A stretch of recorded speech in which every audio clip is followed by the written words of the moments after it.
नमस्कार। न्यूज उत्तर प्रदेश के पॉडकास्ट खबर दिन भर में आपका स्वागत है। तारीख 1 अक्टूबर, दिन शुक्रवार। मैं आपके साथ अनुराधा।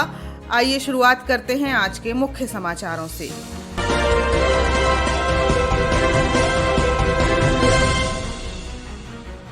सीएम योगी आदित्यनाथ ने कानपुर को दी 556 करोड़ की सौगात।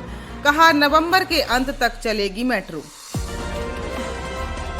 लखनऊ में 5 दिन रहेंगी प्रियंका गांधी। चुनावी तैयारियों पर रखेंगी नजर। यूपी चुनाव को लेकर मनीष सिसोदिया का बड़ा बयान। बोले, यूपी में सरकार आई तो शिक्षा का बजट बढ़ाकर 25% किया जाएगा। बॉलीवुड के कई बड़े अभिनेताओं के नाम आए सामने। लखनऊ के आईएएस मोहम्मद इफ्तिखारुद्दीन तकरीर का एक और video viral. Narendra Giri case में महंत के तीनों सेवादारों से फिर हुई पूछताछ। ये थे आज के मुख्य समाचार। अब खबरें विस्तार से।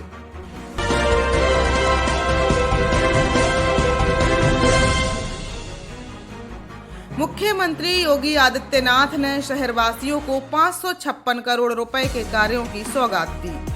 उन्होंने 28 कार्यों का लोकार्पण और 17 कार्यों का शिलान्यास किया। मंच से रिमोट दबाकर मुख्यमंत्री ने शिलापट्ट का पर्दा हटाया तो जय श्री राम का नारा गूंज उठा। कार्यक्रम समाप्ति के बाद मुख्यमंत्री ने तेजी से विकास कार्य कराने का आदेश भी अधिकारियों को दिया। उन्होंने रमईपुर में प्रस्तावित मेगा लेदर क्लस्टर परियोजना के बारे में भी जाना।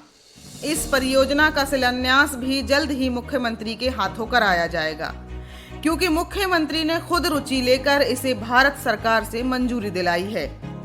विकास नगर में 438 करोड़ रुपए से बनाई गई सिग्नेचर ग्रीन सिटी, फूलबाग में 70 करोड़ रुपए से बनाई गई मल्टी लेवल पार्किंग को भी उन्होंने जनता को सौंपा। मुख्यमंत्री योगी आदित्यनाथ ने 45 विकास परियोजनाओं के लोकार्पण और शिलान्यास के लिए शहरवासियों को हृदय से बधाई दी। सीएम ने कहा, भाइयों बहनों, कानपुर में अब अत्याधुनिक तोप भी मिलेगी। तोपों का निर्माण कार्य भी आगे बढ़ने जा रहा है। भारतीय सेना को भारत के अंदर स्वदेशी हथियारों की आपूर्ति का एक प्रमुख केंद्र तो ऑर्डिनेंस फैक्ट्रियां यहाँ की थी ही, लेकिन हम लोगों ने लगभग 300 एकड़ भूमि को यहाँ पर अधिग्रहित किया है और अधिग्रहण की कार्रवाई डिफेंस कॉरिडोर के एक नए नोड के रूप में कानपुर को पुनः उसके गौरव को प्रदान करने की दिशा में किए जाने वाले प्रयास का हिस्सा है और आज उसी का एहसास कराने के लिए फिर मैं आपके बीच यहाँ पर उपस्थित हुआ हूँ। हम लोगों ने उन सभी संस्थाओं का योगदान यहाँ पर लिया है, चाहे वह आईआईटी कानपुर हो, एसबीटीओ कानपुर हो, एकेटीयू लखनऊ हो, या फिर अपने तकनीकी संस्थानों को इनके साथ जोड़ने का कार्य किया है। ये तकनीकी संस्थान केवल डिग्री बांटने के मट्टे नहीं होंगे। ये तकनीकी संस्थान प्रदेश के नौजवानों के अंदर प्रदेश के प्रति और मातृभूमि के प्रति एक नया लगाव पैदा करने के माध्यम भी बनेंगे और व्यापक रोजगार सृजन के साथ स्किल डेवलपमेंट के नए सेंटर के रूप में विकसित भी होंगे। इस दृष्टि से आज इन सभी तकनीकी संस्थानों का सहयोग लेकर के प्रदेश सरकार प्रदेश के विकास के लिए पूरी प्रतिबद्धता के साथ कार्य कर रही है। लेकिन भाइयों बहनों, मैं आप सबसे कहने के लिए आया हूं, मैं धन्यवाद दूंगा अपने प्रदेश, इस क्षेत्र के और इस जनपद के अपने स्थानीय यूनिट को, जिन्होंने यहाँ पर तेजी के साथ यहाँ के जनप्रतिनिधियों के साथ मिलकर के विकास के इन कार्यों को आगे बढ़ाने का कार्य किया।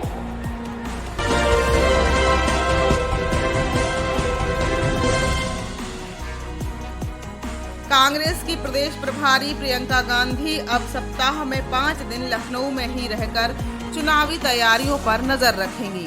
वह सोमवार से शुक्रवार तक यहीं रहेंगी। इसके संकेत उन्होंने खुद बृहस्पतिवार को कांग्रेस के प्रदेश मुख्यालय में सलाहकार समिति की बैठक में दिए।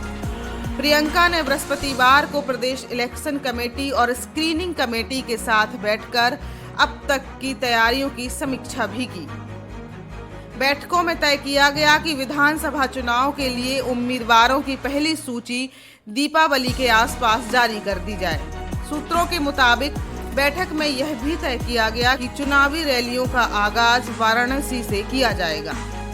10 अक्टूबर को वहां की रैली में प्रियंका कांग्रेस के चुनावी प्रतिज्ञा का ऐलान करेंगी। 17 अक्टूबर से कांग्रेस की ओर से प्रदेश भर में प्रतिज्ञा यात्रा का शुभारंभ किया जाएगा। कुल 4 प्रतिज्ञा यात्रा निकाली जाएंगी। प्रत्येक यात्रा के पहले प्रियंका की एक रैली होगी। ये यात्राएं तकरीबन 1 माह तक चलेंगी और इनका समापन लखनऊ में एक महारैली के साथ होगा। यह रैली 19 नवंबर को हो सकती है।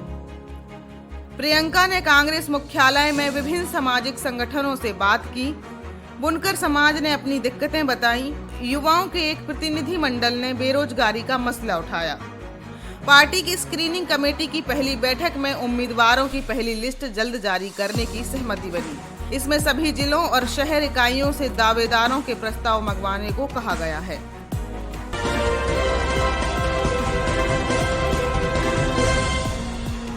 दिल्ली के उप मुख्यमंत्री और आम आदमी पार्टी के वरिष्ठ नेता मनीष सिसोदिया ने गुरुवार को कहा कि यदि उत्तर प्रदेश में उनकी पार्टी की सरकार बनी तो पहले ही साल शिक्षा का बजट बढ़ाकर 25% किया जाएगा।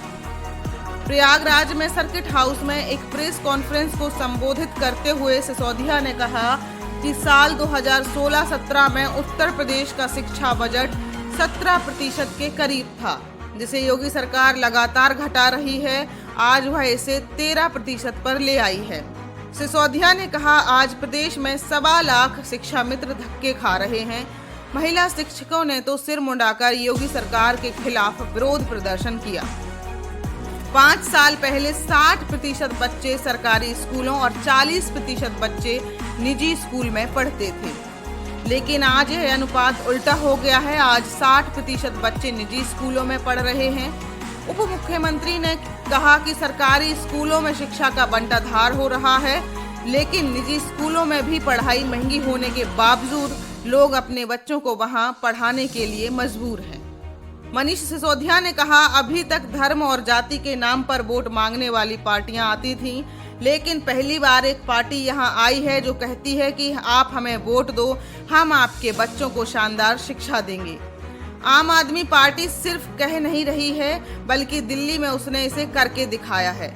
सिसोदिया ने कहा कि आज आलोचना करने वाली पार्टियों के लोग भी कह रहे हैं कि सच में शिक्षा के क्षेत्र में दिल्ली में कमाल हो गया।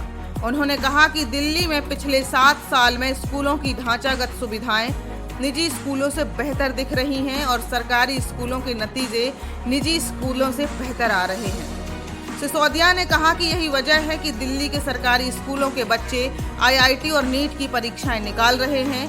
अब बच्चों में संस्कार डालने के लिए दिल्ली सरकार ने हैप्पीनेस कैरिकुलम लागू किया है। शिक्षा के क्षेत्र में उत्तर प्रदेश की स्थिति को लेकर योगी सरकार पर निशाना साधते हुए सिसोदिया ने कहा कि प्रदेश की सरकार ना तो प्राथमिक शिक्षा, ना माध्यमिक शिक्षा और ना ही उच्च शिक्षा पर ध्यान दे रही है। उन्होंने कहा, उत्तर प्रदेश में स्कूल और कॉलेजों की मूलभूत जरूरतें पूरी नहीं हो रही हैं। पूरे प्रदेश में सरकारी स्कूल खंडहर पड़े हैं। ऐसे कई स्कूल हैं जहां पशुओं को बांधा जाता है। स्कूलों में शौचालय नहीं है और जो भी हैं वे टूटे फूटे पड़े हैं। प्रदेश के कई जिलों की महिला शिक्षकों ने सरकार से शौचालय ठीक कराने की मांग भी की है।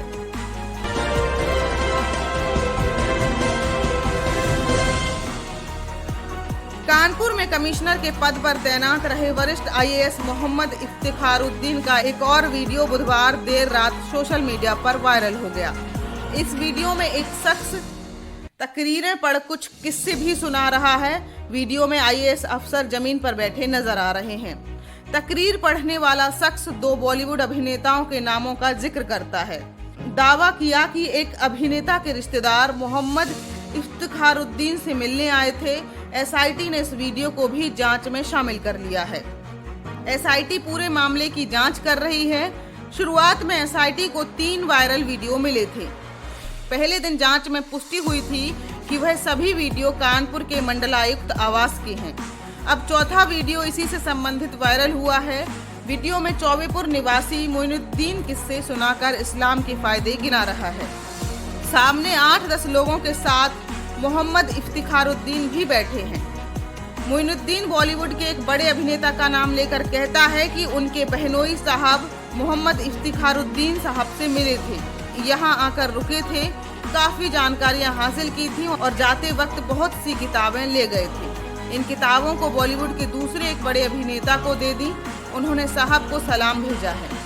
वहीं अभिनेता के एक रिश्तेदार जो अहमदाबाद में रहते हैं, वह भी साहब के संपर्क में हैं। यहाँ से जानकारियाँ व किताबें लेकर आगे प्रचार करते हैं। ये वीडियो 3 मिनट से अधिक का है। जिस स्थान के पहले 3 वीडियो थे, उसी स्थान पर ये वीडियो बनाया गया है। SIT अब इसकी भी तफ्तीश करेगी। सीएम के कार्यक्रम की वजह से गुरुवार को SIT के सदस्य भानु भास्कर व्यस्त रहे।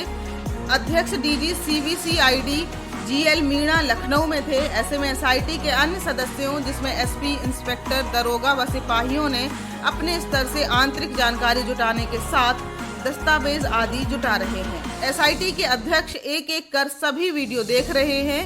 वह शुक्रवार को शहर आएंगे, तब आगे की तफ्तीश करेंगे।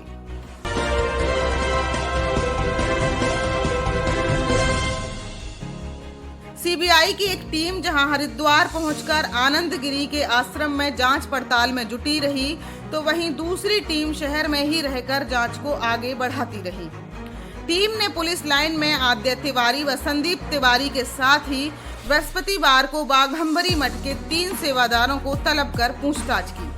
उनसे एक बार फिर पूरे घटनाक्रम के बारे में जानकारी ली गई।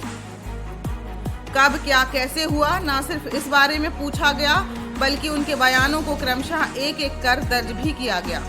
3 सेवादारों से घटनाक्रम को लेकर अलग अलग कई सवाल पूछे गए।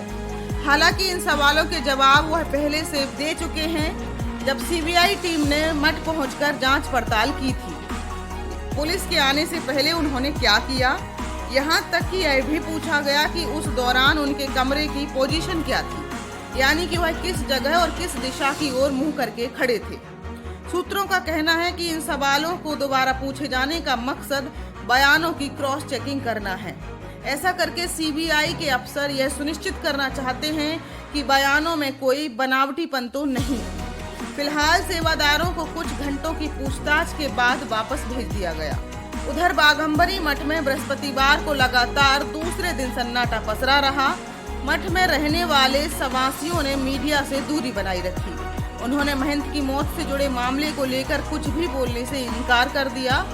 बहुत कुरेदने पर एक सेवादार ने सिर्फ इतना ही कहा कि CBI जांच के चलते स्पष्ट निर्देश हैं कि कोई भी महंत की मौत से जुड़े मामले को लेकर अनावश्यक बयानबाजी ना करे। ऐसे में इस मुद्दे पर वह कोई भी बात नहीं करना चाहता।